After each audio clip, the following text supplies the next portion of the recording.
This is not an accidental infringement. This is a deliberate taking of our intellectual property. Apple's internal documents that we saw in court showed that they knew their product wasn't good enough to be used medically. There needs to be an honest dialogue. There needs to be an apology. These guys have been caught with their hands in the cookie jar, and instead of being embarrassed and doing the right thing, they're blaming everybody and they're fighting everybody. All right, that was Joe Kiani, CEO of Massimo. It's the company at the center of Apple's watch ban after the International Trade Commission found Apple infringed on patents from Massimo. The USTR now saying 2 patents were infringed, including the one from that company. So great setup to see what Dan Ives, who definitely likes Apple, see what he has to say. He's senior equity analyst at Wedbush, joining Katie, Manus, and myself here in studio. Great to have you here. Great to be here. Happy holidays. You too. Great to be here. Is it going to be a happy year for Apple? It feels like it's going to get off to a rough start. I think it's time to get out the popcorn because, in my opinion, this is the next stage of, I think, the growth phase in Cupertino. And I think, look, if you look what's happened... How do you factor in this kind of stuff? I can't buy a watch. I need a new watch, and I can't buy it right now. Look, we're talking less than 1% of disruption from Apple Watch, in terms of in the actual quarter. And I think, look, it just speaks to they're going to have patent issues like this on healthcare. But there's a renaissance of growth on iPhone units, services, double digits. And that's why I think a lot of the bears right now, they're deep in those caves in hibernation mode. I think a year from now, we have a $4 trillion market cap on Apple. You say the bears had a great fictional story, okay? A Netflix fictional. A Netflix fictional story. We all want to be in it. Not Apple Plus? I gotta hand it to you. This shirt just screams, full of confidence, full of vigor. But you look at the China story, so make sense of this for us. How do you get to $4 trillion when you still got the government pushing back against Apple products? It was a headline just in December. I mean, is that myth or is that a headwind? I think it's a headwind, and ultimately my view in terms of China is that I'm not saying it's roses and champagne in Beijing with Apple, but we are seeing growth. And that's something we've seen come out of Asia checks even over the last week, because you have 100 million iPhones in China in the window of an upgrade opportunity. As those upgrade, and look, for Huawei, it's a good phone, but realistically, it's an iPhone 12. I'm saying from an actual functionality perspective. So I do think that it's a headwind they have to contend with, but it is the hearts and lungs of the Apple story. And that's why a lot of the bears at 500 billion, a trillion, trillion and a half, 2 trillion. Well, they're whipped now, aren't they? It's all about the China. 3 trillion now. It's all 3 trillion, I think, going to 4 trillion. It's always about that big bad wolf, the China story. And the actuality, China has actually been fueling the engine. Well, let's talk about what the bears are saying right now, because they're saying, you think about in terms of the product lineup, that Apple really hasn't had a hit since the AirPods, and that was all the way back in 2016. So you talk about this new growth, but from the product lineup, where is that going to come from? Well, first off, the install base, it's unparalleled. It's the best install base in the world. So just from an install base perspective, you have 250 million iPhones in a window of an upgrade opportunity. I think that's why iPhone 15 so far, Christmas came early, a strong holiday season.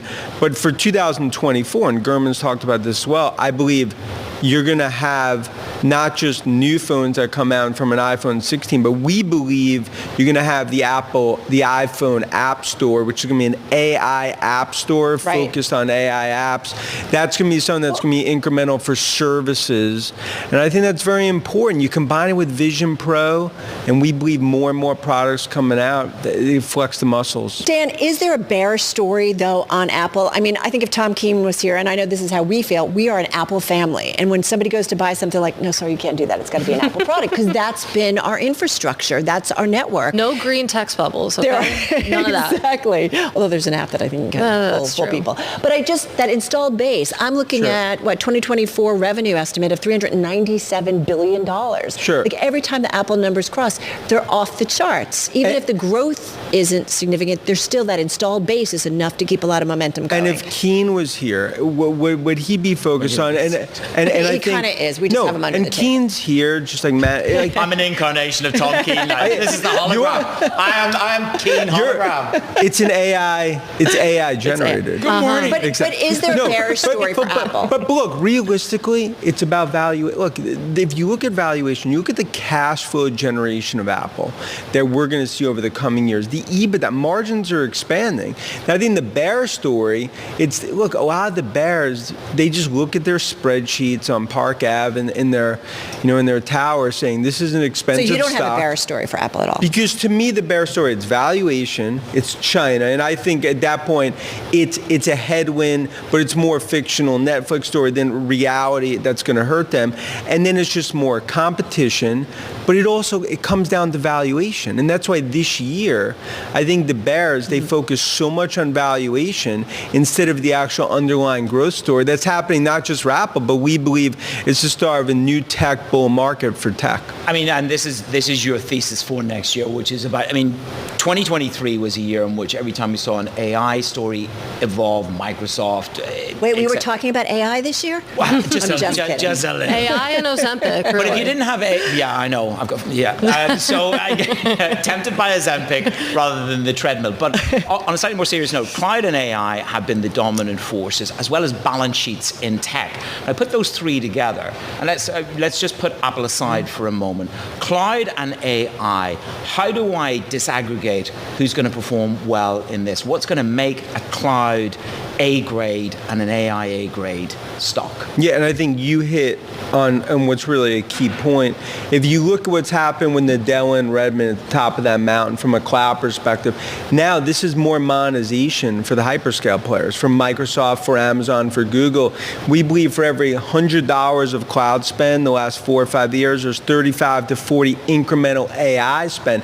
That's why I'd say when you look at Microsoft, you look at Google, this is going to be just a new frontier of growth. And then, of course, you have the godfather of AI, Jensen, NVIDIA. This is really just starting what we view as a 1995 moment. The godfather of AI. Look, Jensen's top the performing godfather. stock in the S&P 500. There you go. But it's the biggest tech transformation in 30 years. Haven't seen it since 1995. Start of the internet, and we believe this is actually the beginning of the next phase of this bull market. I just want to know: are there a million AI ETFs that have all of a sudden come on? You watch that market, so there's a few dozen that were launched way before we started talking about AI around this time last year. But I do want to switch gears here and talk about EV demand, because this has been one of the stories that's really emerged. That it just feels like all of these automakers really miscalculated how much demand there would be for EVs, and now you're seeing those production targets get cut. How does that factor into how you're thinking about Tesla? Is that a bear case for Tesla, or does Tesla just command more of maybe a shrinking pie? Yeah, Katie, I think that's a great point. Look, right now it's Tesla's world, everyone else paying rent when it comes to electric vehicles. And I think they're doubling down. You look what's happened to Detroit, GM, Ford actually peeling back a little from electric vehicles, some of the foreign automakers. Look, demand's definitely softened. Price wars have come through, but a lot of those storms have now passed. I think for Tesla specifically, unit volume looks strong in China. I think there's going to be a record quarter for China, in terms of Q4. You go into next year, I think demand actually starts to accelerate a bit relative to where people thought. I think for the overall industry, it's still a massive transformation, but now you're starting to maybe peel back a bit in terms of, okay, this is not going to 40% penetration, maybe it's 25, 30. Dan, 30 seconds. China is the rallying cry of the bears when it comes to Apple. So too when it comes to Tesla. You think about all those Chinese EV makers. How does Tesla compete overseas? They've done it. I think a lot of the price war, this was a poker move for the ages by Musk. Cut prices, focus on units, and that's why right now this has been flex the muscles in Beijing for not just Tesla, but of course for Apple, despite bear noise. Before we started, we showed a piece on drones. Just real quickly, 25 seconds. Is there a drone play for you? All of the company, Amazon's in it, Walmart's, everybody's in it, and there's individual startups. Yeah, look, I think that's past. I remember being a CES years ago. You don't buy it then? Yeah, I think that's... Look, that's why you have to separate. Manus is like, yes. No, but you separate hype from the real. There's parts of that market that are growth. Yeah. But you look at AI, this is the Super Bowl in terms of tech market. We're going to have a bull tech market in 2025 too? Well, I think this bull tech market goes, we believe, for another 2 years. That's why right now it's getting the popcorn out. Wow. That's a lot of popcorn. All right. Always fun to talk with you. Yeah, great. Thanks for having me. So appreciate it. Thanks for coming in the studio. Happy New Year. Dan Ives, of course, of Wedbush. Check out his research and, of course, his calls on things like Apple and just really the tech market overall.